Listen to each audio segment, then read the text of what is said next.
Assalamualaikum warahmatullahi wabarakatuh. Nama saya Nela Nadifatul Fikriyah dengan NIM 19081012225, kelas PIF semester 3, YN Syekh Nurjati Cirebon.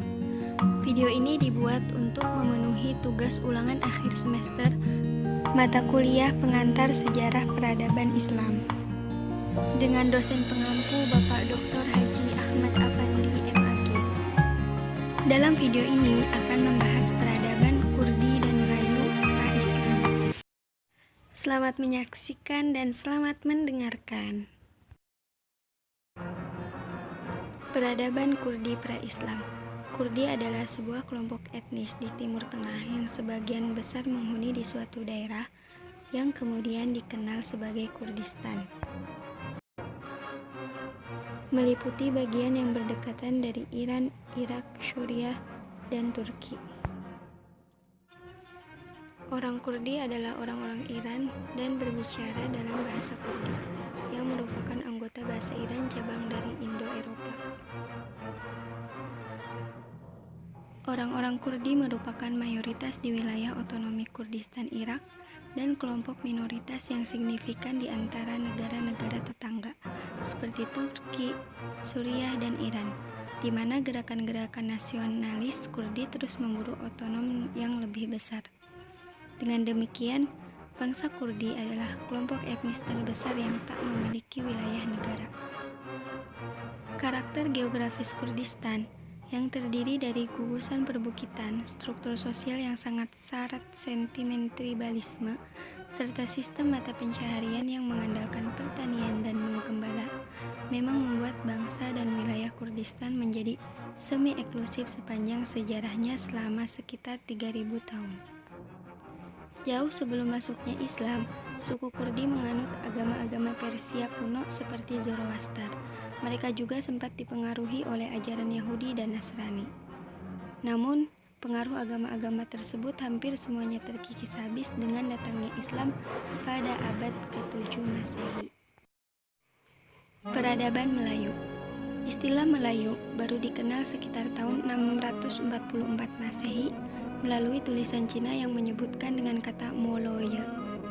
Dalam tulisan itu disebutkan bahwa Moloye mengirimkan utusan ke Cina membawa barang hasil bumi untuk dipersembahkan kepada Kaisar Cina. Jadi, kata Melayu menjadi nama sebuah kerajaan. Banyak pertelingkahan dan banyak yang berpendapat bahwa kerajaan yang bernama Melayu itu berada di Jambi sekarang ini.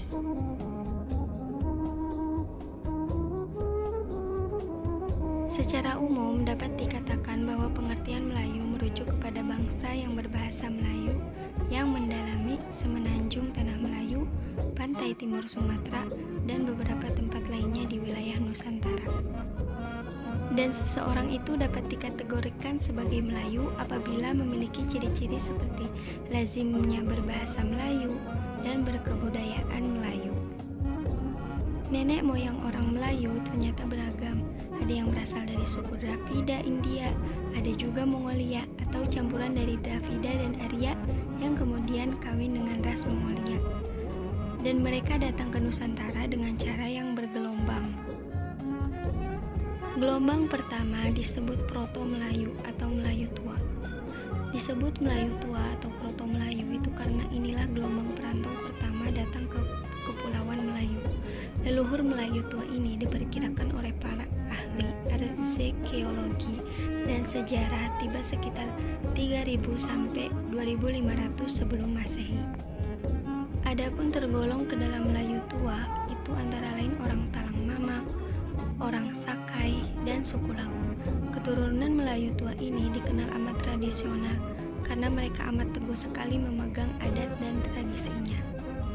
Sementara itu, alam pikiran yang masih sederhana dan kehidupan sangat ditentukan oleh faktor alam, sehingga mereka mampu menghasilkan makanan dengan cara bertani. Gelombang kedua disebut Tutro Melayu atau Melayu Muda. Melayu Muda yang disebut juga Tutro Melayu adalah gelombang kedua. Kedatangan nenek moyang mereka tiba di antara 300 sampai 250 tahun sebelum Masehi. Mereka lebih suka mendiami daerah pantai yang ramai disinggahi perantau dan daerah aliran dengan sungai-sungai besar yang terjadi lalu lintas perdagangan.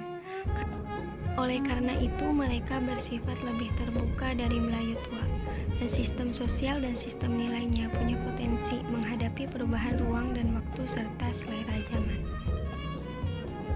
Pada masanya, baik Melayu tua atau muda sama-sama memegang kepercayaan nenek moyang yang disebut animisme dan dinamisme. Kepercayaan ini kemudian semakin kental oleh ajaran Hindu dan Buddha, sebab antara kedua kepercayaan ini hampir tidak ada bedanya. Keduanya sama-sama berakar pada alam pikiran leluhur yang kemudian mereka beri muatan mitos sehingga bermuatan spiritual. Sekian dan terima kasih. Semoga bermanfaat. Wassalamualaikum warahmatullahi wabarakatuh.